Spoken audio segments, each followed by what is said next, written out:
Hello, Namaskar. This is Firstpost and you're watching Vantage with me, Palki Sharma.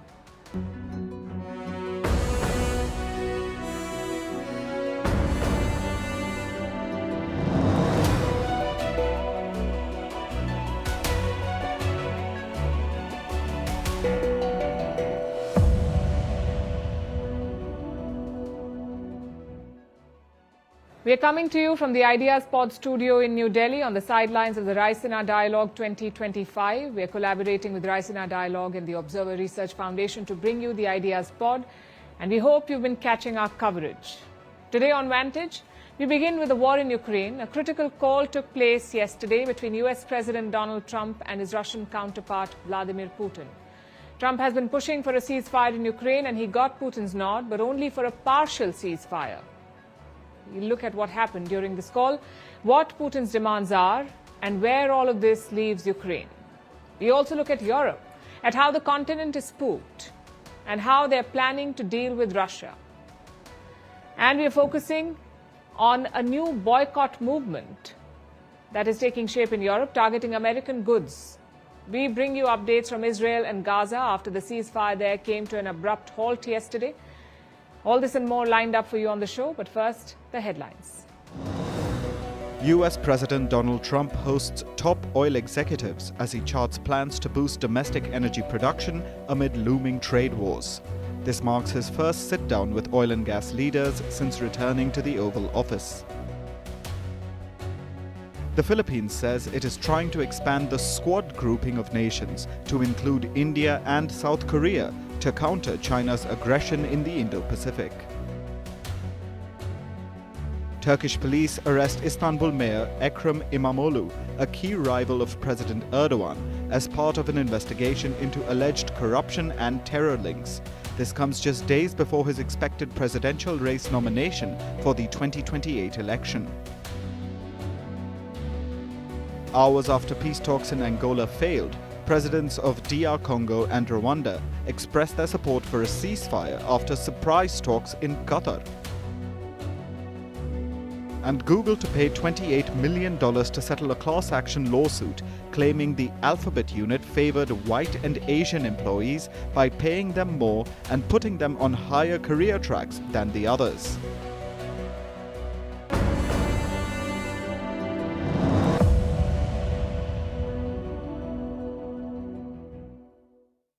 Donald Trump and Vladimir Putin have spoken, and the verdict is in. Russia is not ending the war in Ukraine yet. Trump did not get the deal that he was hoping for, but he has an opening. Trump is perhaps the closest any leader has come to ending this war. He has managed to extract some concessions. There will be a limited ceasefire in Ukraine. Here are the details. The Trump-Putin phone call lasted over 2 hours. They spoke for more than 2 hours, and the bottom line is this: Russia will not attack Ukraine's energy infrastructure. That is what they've agreed to. This halt is for 30 days. Russian forces will not attack Ukraine's energy infrastructure for a month. So facilities like power stations will remain safe. But Ukraine's civilians are still vulnerable. So are Ukrainian cities and ports. The fighting will continue there. But Russia has also made some gestures of goodwill. In this phone call, Putin committed to a few things, like releasing some Ukrainian prisoners of war.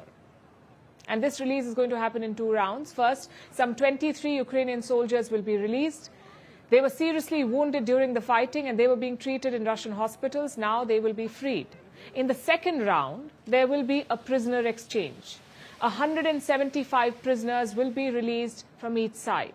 That's 175 from Ukraine and another 175 from Russia. Now, even though this is a limited ceasefire, this is no doubt a breakthrough. For the first time in a 3-year war, hostilities will cease.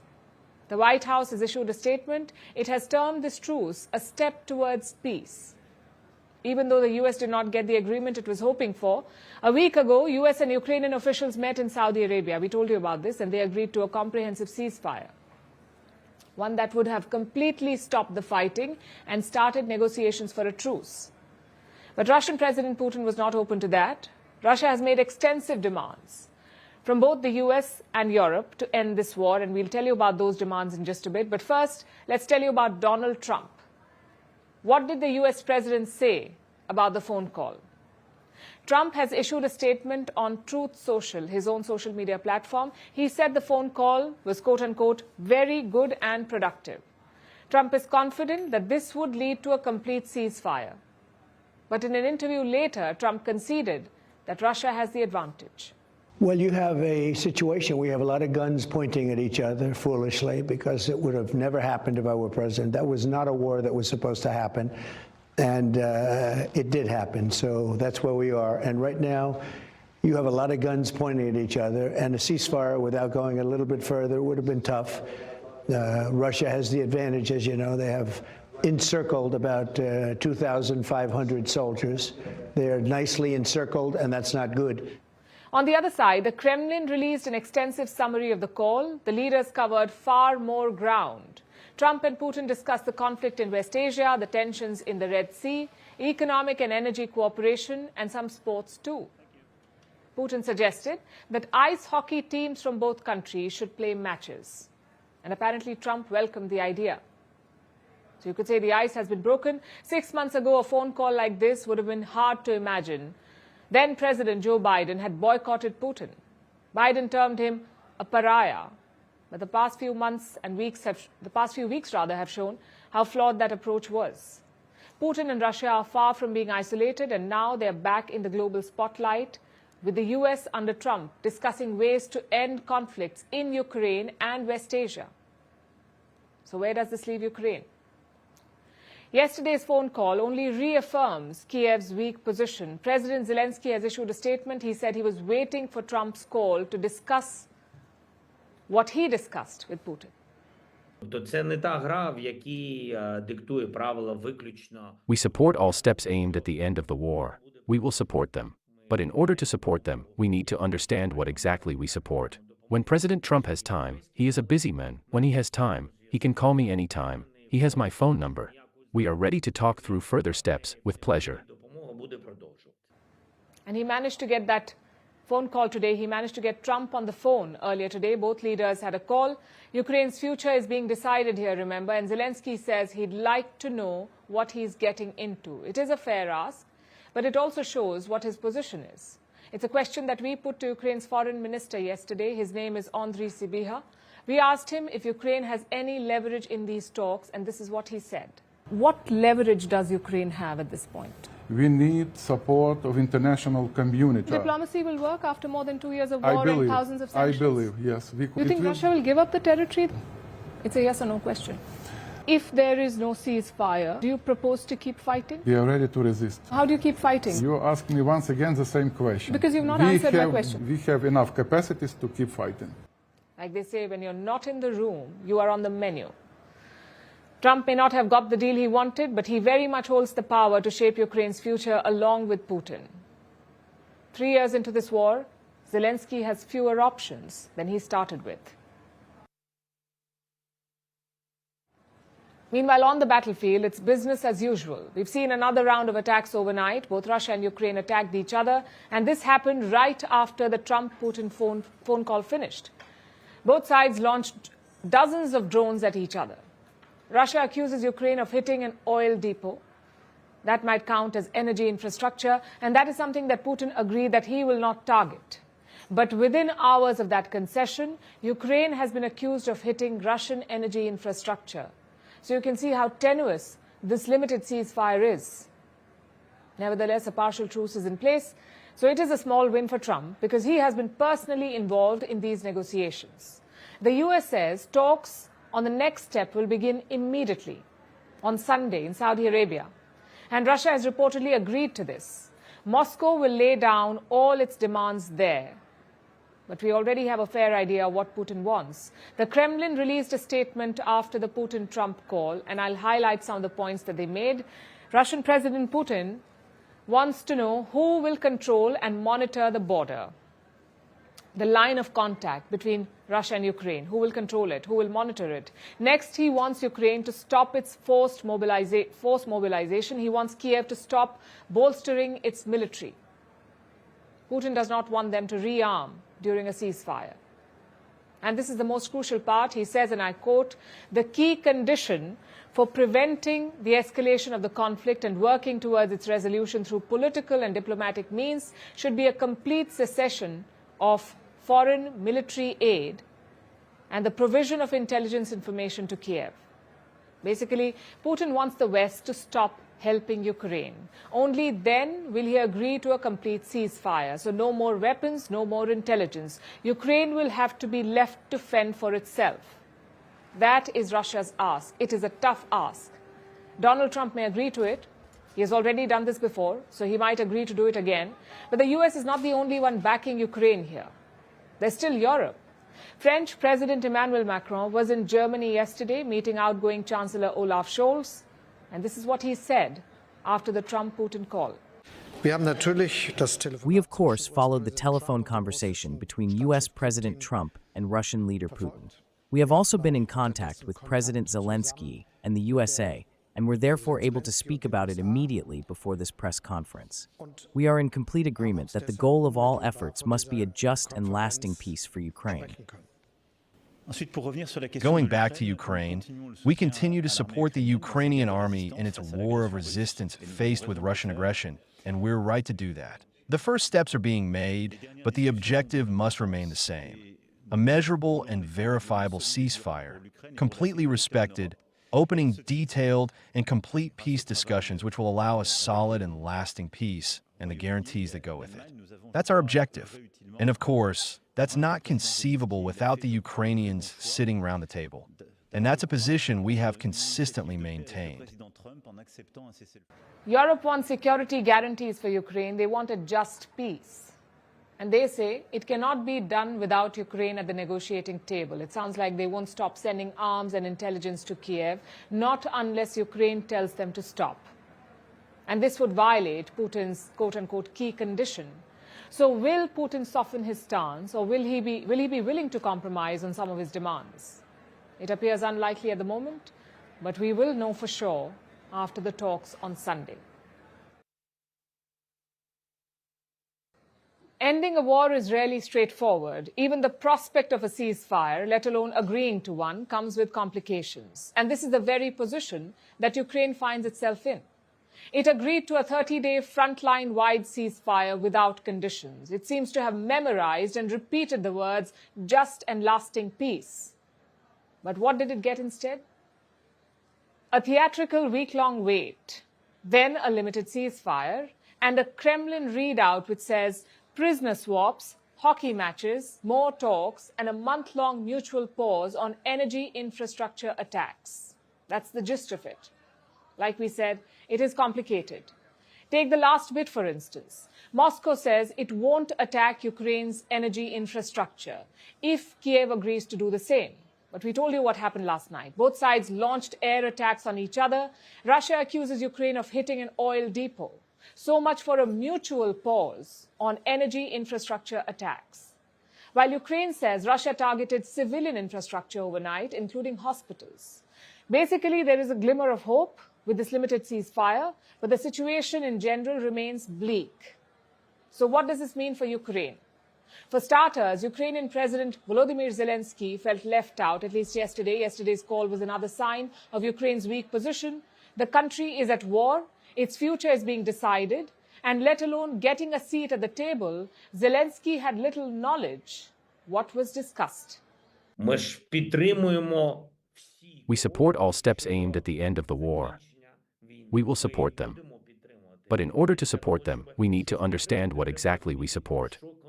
When President Trump has time, he is a busy man. When he has time, he can call me anytime. He has my phone number. We are ready to talk through further steps with pleasure. Zelensky's frustration must have been apparent because Trump has dialed him tonight to discuss the details of yesterday's call. But this is the hard truth. Hours after the call with Russia, Ukraine did not know what it was getting into. And to everyone but Zelensky, this is not surprising. In recent days, Moscow has ramped up attacks. It has pushed to drive out Ukrainian troops from the Kursk region, which could have been an important bargaining chip for Kiev in potential negotiations. Now Ukraine is clearly deprived of it. And this gives Russia momentum on the battlefield and a stronger hand at the negotiation table. With Trump, of course. Last month, Trump's rhetoric may have been harsh, but he gave Zelensky the gist of the matter. He said, "You don't have the cards right now." And we saw this play out last night as well. Russian President Vladimir Putin reiterated his demands. He wants an end to foreign military and intelligence assistance to Ukraine. He wants Kiev to stop bolstering its military. And by the looks of it, Putin is not budging, which undermines Kiev's demands. It wants the ability to defend itself, and it wants this ability to remain unrestricted. It is not type of the game where Putin is the only one to impose his rules. I think military aid will continue. We have aid from both the United States and our European colleagues. I am certain there will be no betrayal from the partner's side and that the flow of military aid will continue. Well, he is right. This is not a game. This is a conflict. And no matter how entertaining the theatrics, no matter how many narratives politicians spin, outcomes of conflicts are determined on the battlefield, where Kiev remains weak. And yesterday's phone call proves this. It underscores how Ukraine's alternative to a war in its fourth year cannot be the utopia of the just and lasting peace that it wants. Peace in Ukraine will come at a price, and maybe Zelensky should make peace with that. So those were the main players, the US, Russia, and Ukraine. But what about the rest? What about the Western nations backing Ukraine? Well, they are still terrified. They are afraid that Russia will target them next, once it is done with Ukraine. So Europe is gearing up to defend itself. A number of events have just taken place across multiple European countries within the last 2 days. Let's go through them one by one, and we are starting with Germany. It is Europe's economic powerhouse. Yesterday, it broke its shackles. It relaxed its borrowing rules. This allows Germany to take on more debt, to borrow money to spend more on defense. It wasn't easy, of course. It required a 2/3 majority in the German parliament. But the incoming chancellor, Friedrich Merz, said that there was no other option. This was the pitch he made before German lawmakers. We have believed in a deceptive security in our society for at least a decade, probably much more. Now we have to rebuild our defense capabilities, partly from scratch, using a technology-driven defense and procurement strategy, with automated systems, with autonomous European satellite surveillance, with armed drones, and with many modern defense systems. And such a debt can only be justified under very specific circumstances and conditions. The circumstances are primarily determined by Putin's war of aggression against Europe. It is indeed a war against Europe, not just a war against the territorial integrity of Ukraine. Merz said Germany needed to take on debt to improve its defenses. If it did not, Vladimir Putin would come for them. It's a bit like the story that parents tell their children, "Eat all your veggies or the scary monster will come and get you." Merz basically did the same thing, and it worked. Ballots cast, 720. Yes votes, 513. No votes, 207. No abstentions. According to Article 79, Paragraph 2 of the Basic Law, the adoption of the law requires a 2/3 majority of the members of the German Bundestag. That would be 489 yes votes. The proposed bill has been approved with the required majority. Some German citizens may not want to increase their debt. They may be horrified with what just happened. But you know who's happy? France. I wanted to come back to several things. Firstly, to congratulate you on the historic vote of the Bundestag, which is good news for Germany and good news for Europe. Good news because it will mean more for defense and investment, and we need it. French President Emmanuel Macron is thrilled because this fits right into his plans. Germany will loosen the purse strings and spend more on defense. Macron has long been talking about bolstering European defense. He wants an army for Europe. He has decided that France too will spend more on upgrading its defenses. President Macron made this announcement yesterday. And I want to tell you that the Air Force will benefit from more orders of Rafales. This is a necessity in the current context. It is also a natural choice to integrate the effort of the airmen vis-à-vis Ukraine with the decommissioning of our Mirage jets. Yes, we will increase and accelerate our orders for Rafales. France plans to modernize its air force. It plans to buy more Rafale fighter jets to upgrade its existing squadrons. So that was France and Germany. These are Europe's biggest economies, but they aren't the only ones planning for Russian aggression. Eastern European nations are arguably more scared. Nations like Poland, Estonia, Lithuania and Latvia, they are the ones that border Russia. They have previously been ruled by Moscow directly or indirectly, so these nations are on high alert and they have come up with a plan. Admittedly, a rather old-fashioned one. Poland and the Baltic nations are bringing back landmines. About 160 countries around the world have banned the use of landmines. We're talking about anti-personnel landmines, the ones that target humans. They were first banned in 1997. The Baltic nations joined this ban only in 2005 and Poland joined in 2012. But now these 4 countries are pulling out because they say Russia cannot be trusted. So you see how Europe is using the threat of Russia to arm itself. And this is bound to increase tensions and possibly anger Russia further. Let's hope Europe's fear-mongering does not become a self-fulfilling prophecy. So Europe is scared. It is gearing up to defend itself and bolstering its military. Do you know what else it is doing? Europe is preparing for the worst-case scenario with bunkers and survival kits for its people. And France is the latest country to join this club. It is working on a survival manual.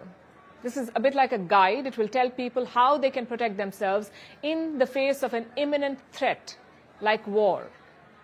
So what will the survival manual include? And which other European countries are coming up with bunker plans and survival kits? Here's a report. Europe is scared. The threat of a Russian attack looms large, so European countries are gearing up to defend themselves. Look at France. President Emmanuel Macron is boosting the country's air force. He wants to increase orders for Rafale fighter jets. He wants to prepare in case of a potential confrontation and be ready whether or not the United States stays by France's side. Notre pays et notre continent. Our country and our continent will have to continue to defend, equip and prepare if we want to avoid war. That is the choice we have made and will continue to make. Deterrence is a historical and essential component of the defense of the nation, and it is an opportunity for our country. That is why we will continue to strengthen each of its components. But that's not all that France is doing. The government is also preparing for the worst-case scenario, and it wants the citizens to be prepared as well. Which is why France plans to send a survival manual to every household in the country. What will this manual include? It will be a 20-page booklet. It will advise people on how they can protect themselves in case of an imminent threat. The manual will also have emergency numbers and simple reminders like closing one's doors and windows during a nuclear threat. Apart from this booklet, France also plans to urge people to prepare a survival kit for themselves with water, tins of food, batteries, torches and basic medical supplies. The purpose of this, according to the government, is to ensure the resilience of populations in the face of all types of crisis, whether natural, technological, cyber or security related. It is clear why France is worried. Nul ne sait dire ce qui adviendra dans les mois, les années qui viennent. No one knows what will happen in the months, years to come. What I want is for us to be ready. What I want is for us to be protected. Culture de l'engagement, à la force de nos armées. And France is hardly the only one. So is Germany. The European economic powerhouse has relaxed its borrowing rules. It wants to boost military spending. Now, that's a major step forward on the defense front. But Germany too is looking at survival mode. In case worst comes to worst, Germany wants its people to be bunker ready. In recent months, Germany has drawn up a list of bunkers that could provide emergency shelter to civilians. This includes underground train stations, car parks and buildings.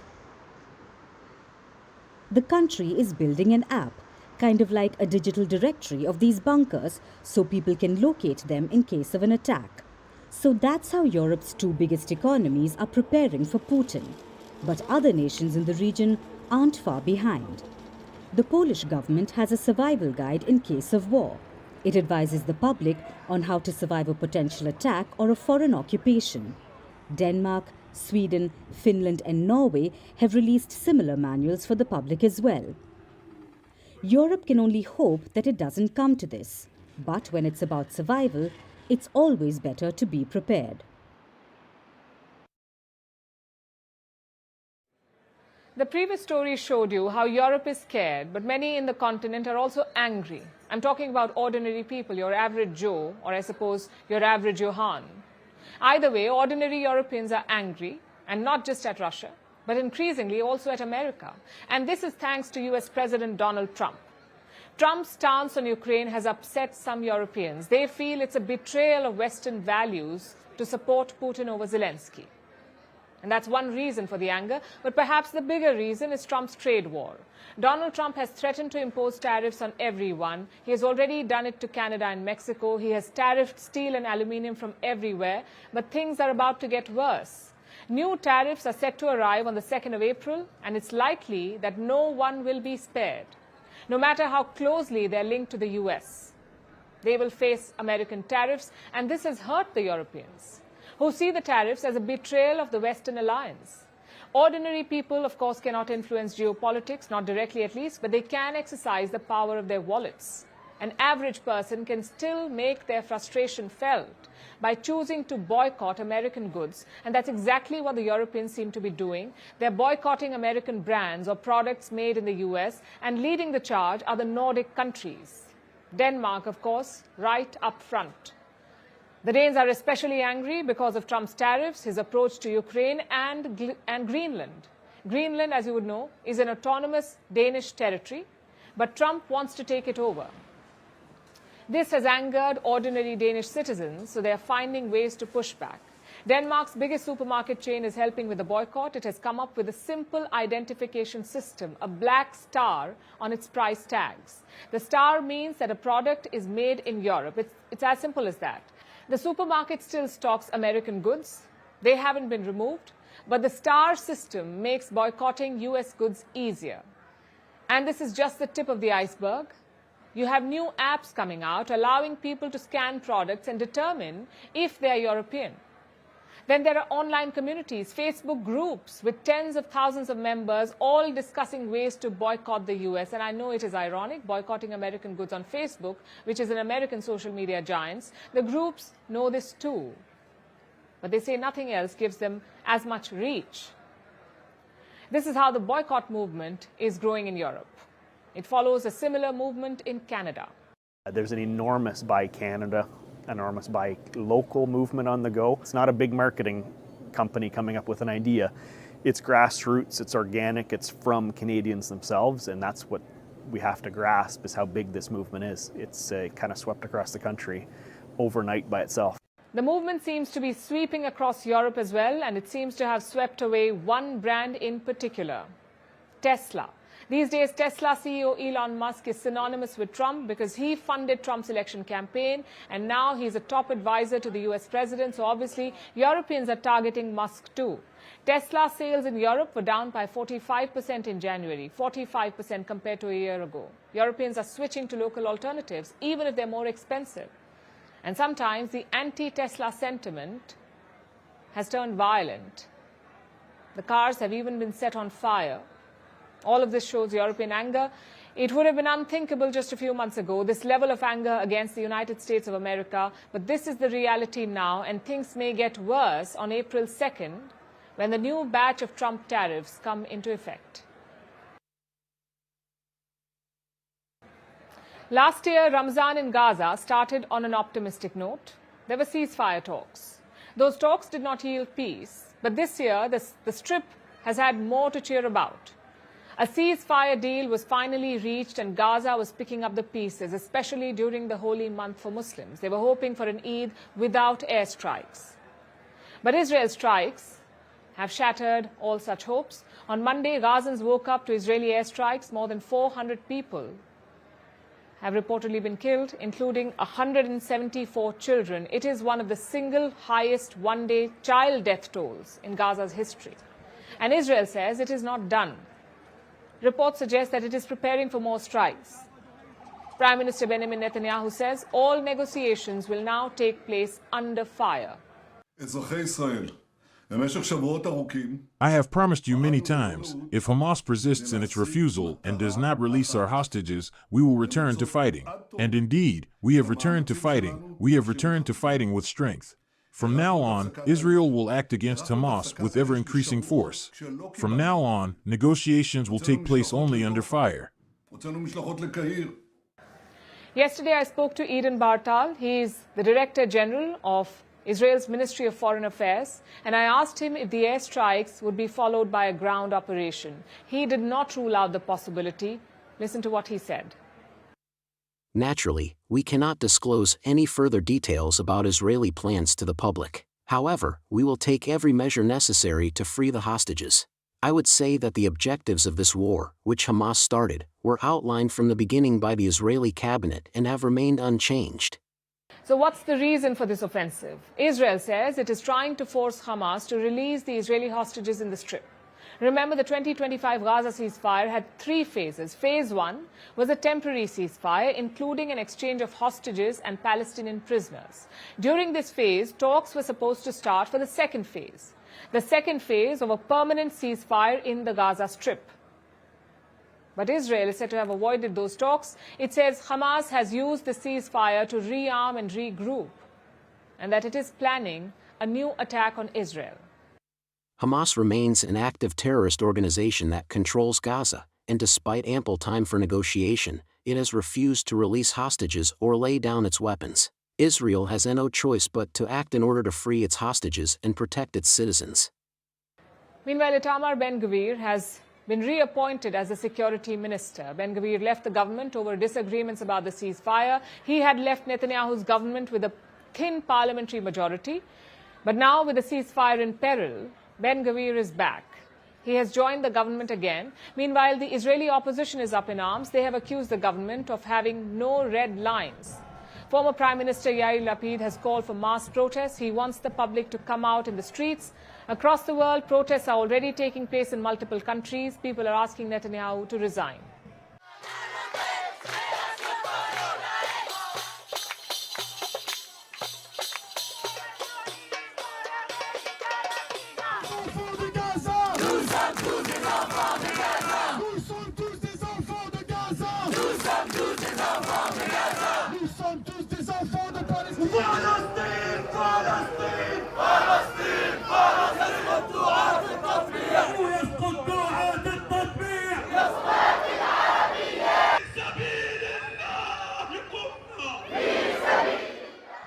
This crisis is no longer confined to Gaza.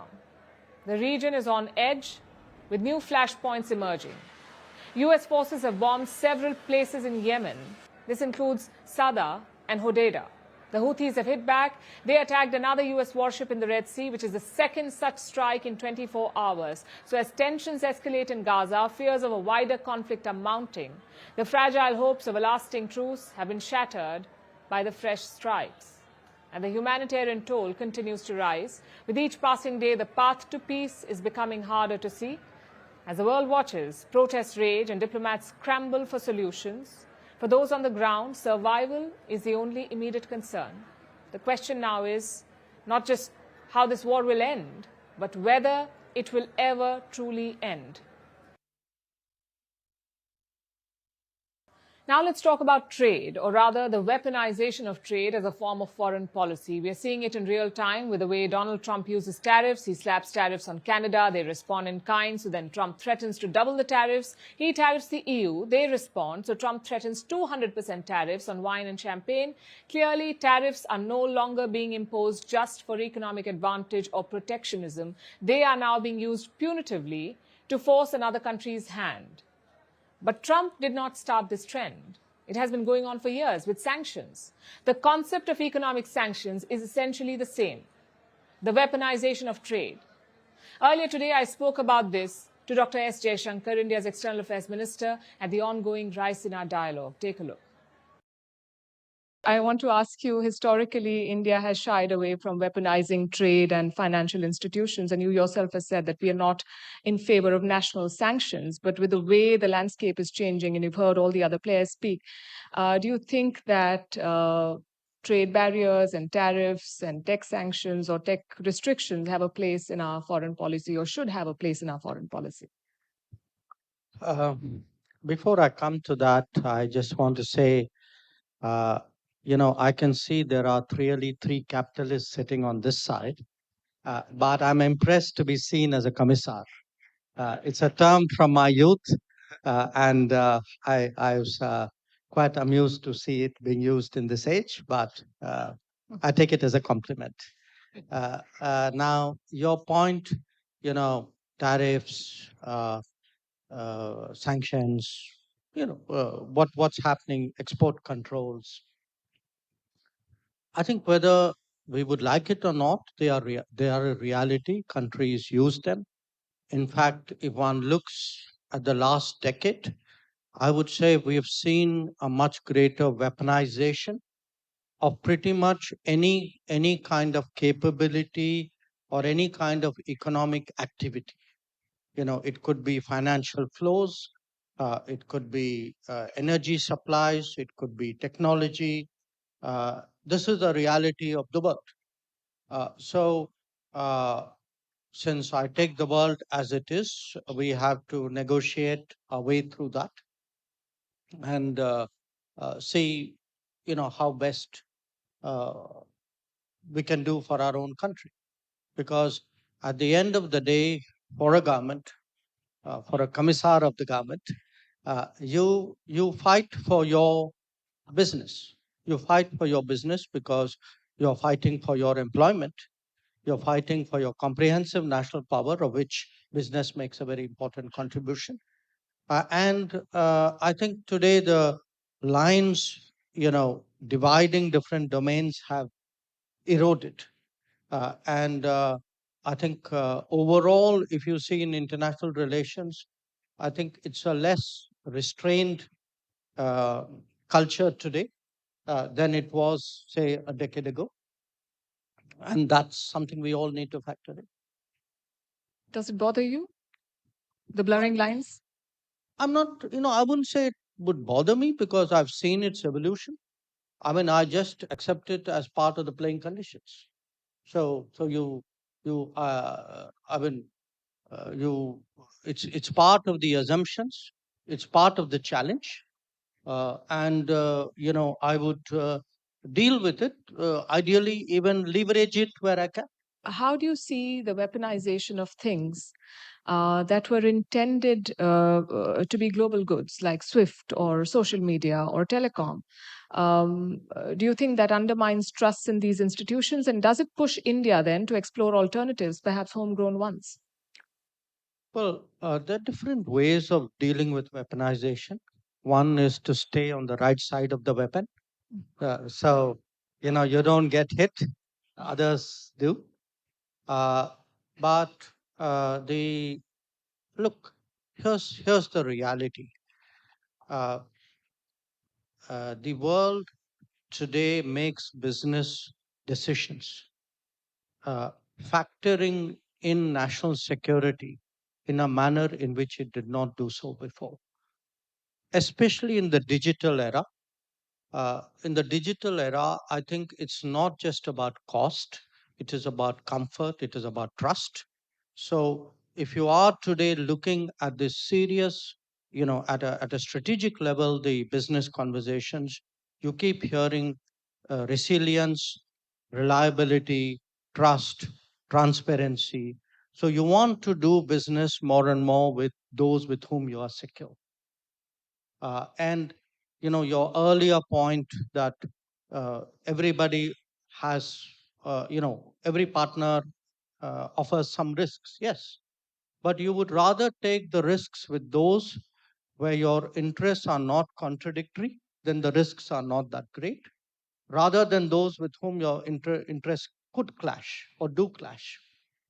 So I would argue today that countries, in a way, need a kind of a macro business strategy.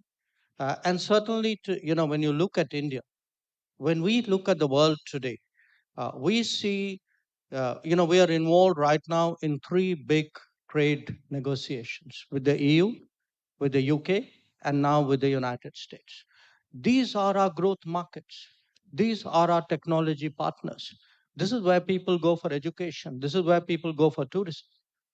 These are in many ways our connectivity partners. They are our strategic partners. So when we make choices, it's no longer just efficiency and cost. I think there are economic factors which I think increasingly influence business decisions. Sometimes you can be put in a situation where we say, let me devise something alternative because that is a compulsion of the day. But I would argue that's an aberration rather than than some kind of strategic desire to replace a particular system. I mean, if we can make the current system work for us, it's the smarter thing to do. Right.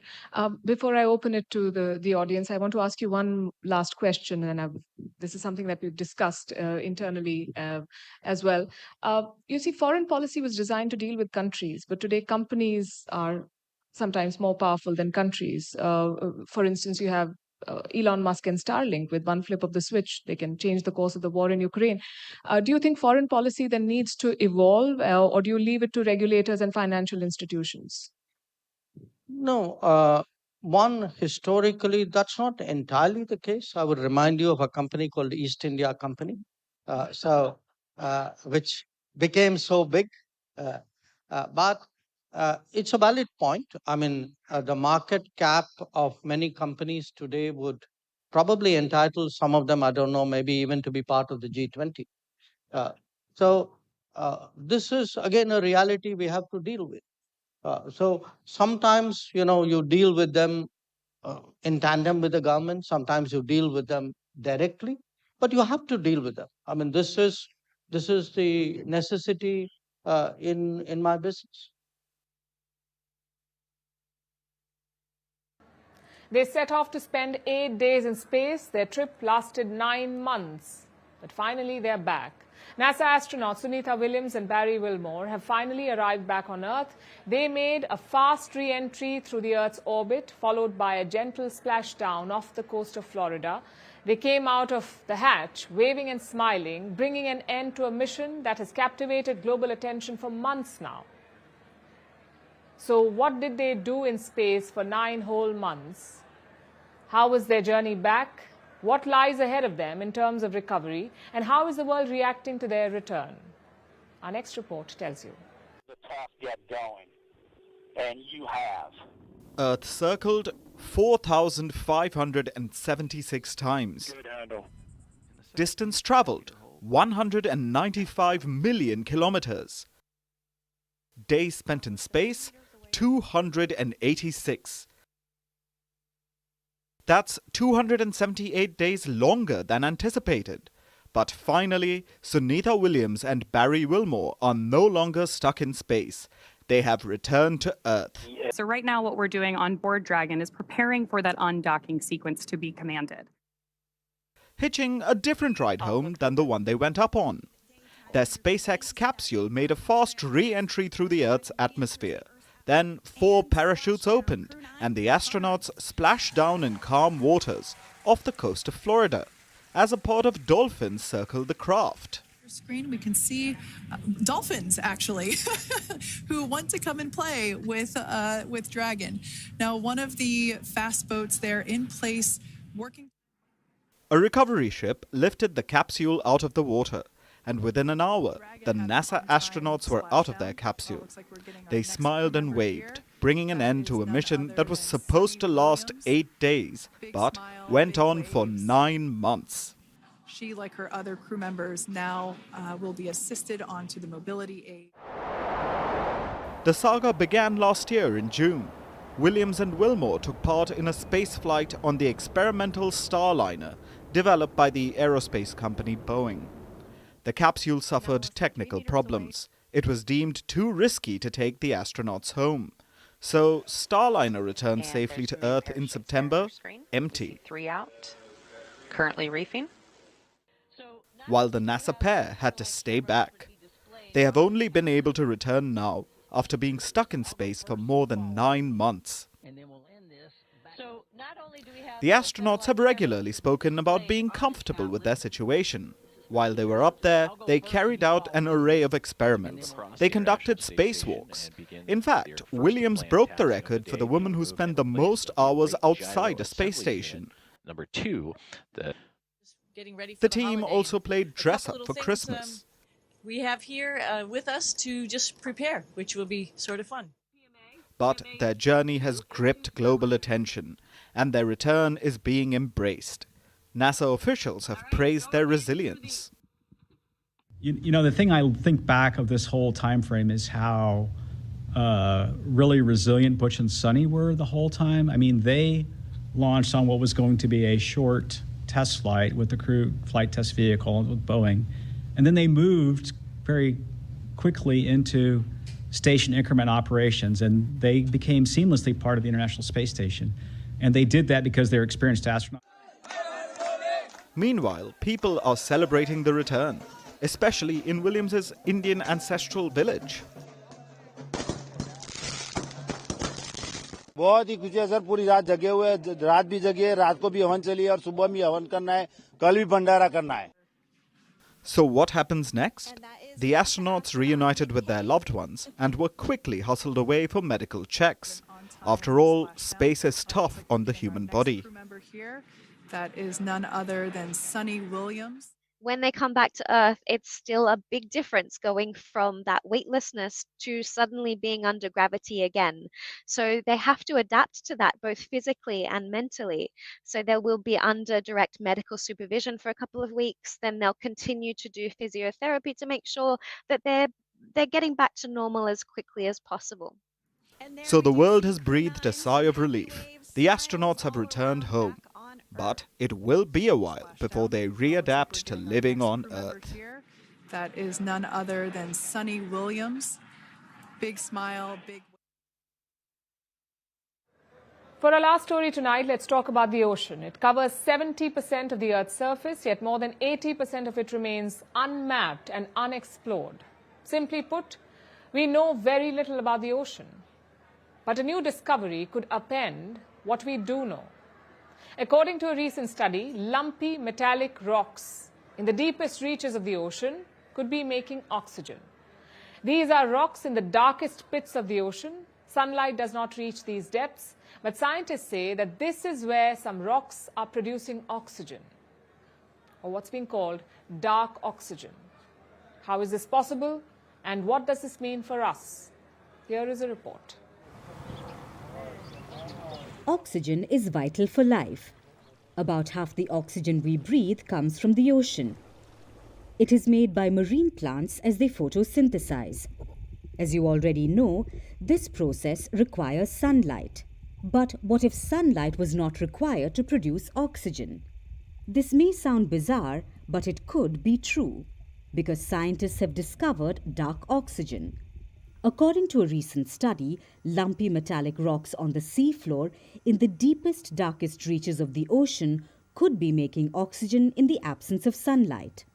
This claim upends everything we believe about the origins of life.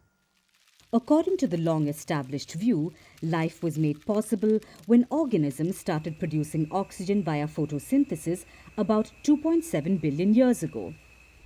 If this is not the cold, hard truth, if rocks can produce the so-called dark oxygen without sunlight, it calls into question the very origins of life.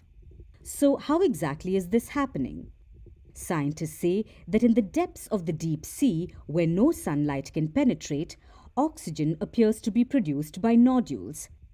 They are talking about naturally occurring potato-sized metallic nodules. These objects produce enough electrical currents to split seawater, basically H2O, into hydrogen and oxygen. You may remember that this process is called electrolysis. This is happening in the lightless abyss of the ocean and producing dark oxygen. And this is good news for mining companies. In recent years, they have appeared borderline obsessed with the deep sea. Several deep-sea mining companies have been eager to extract precious metals from the ocean bed. And these nodules are treasure for them because they can act like batteries. But this comes with many risks. Unacceptable ecological risks that could disrupt underwater life and have repercussions for the planet at large. But this isn't the only problem here. The new discovery has stirred a new debate. Some members of the scientific community have expressed their reservations about the finding. They say that the dark oxygen discovery was partly funded by a Canadian deep-sea mining company, which could bring the finding and its assumptions into question. That said, if dark oxygen exists and if lumpy rocks are producing it under the sea, then this discovery is one for the history books. And now it's time for Vantage Shots, images that tell the story. In Hungary, chaos erupts in the parliament as leaders light smoke flares. In North Macedonia, a town square turns into a sea of light in the memory of the nightclub fire victims. In India, people gather on the streets to celebrate Rang Panchami, which is marked on the 5th day after the festival of Holi. And finally, we are taking you back in history. On this day in 2003, the US invaded Iraq to oust dictator Saddam Hussein. Washington claimed that Iraq had weapons of mass destruction. 461,000 people died in that war. It cost the US $3 trillion, but no weapons of mass destruction were found in Iraq. We're leaving you on that note. Thank you for watching. We'll see you tomorrow.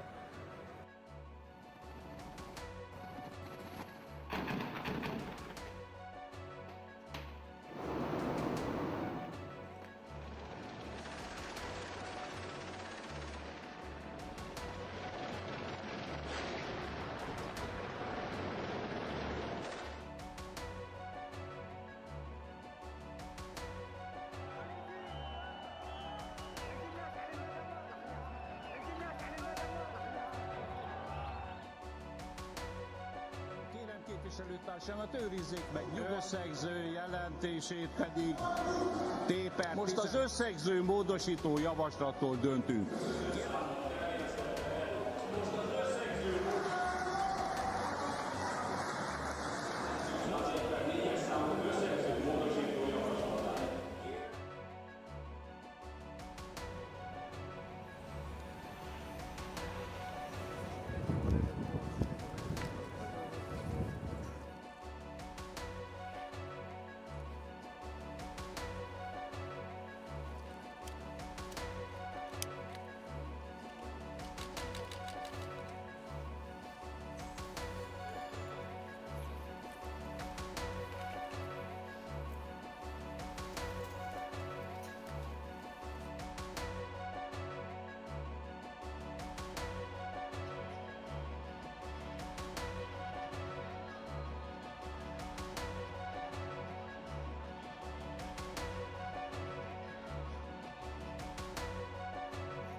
Thank you.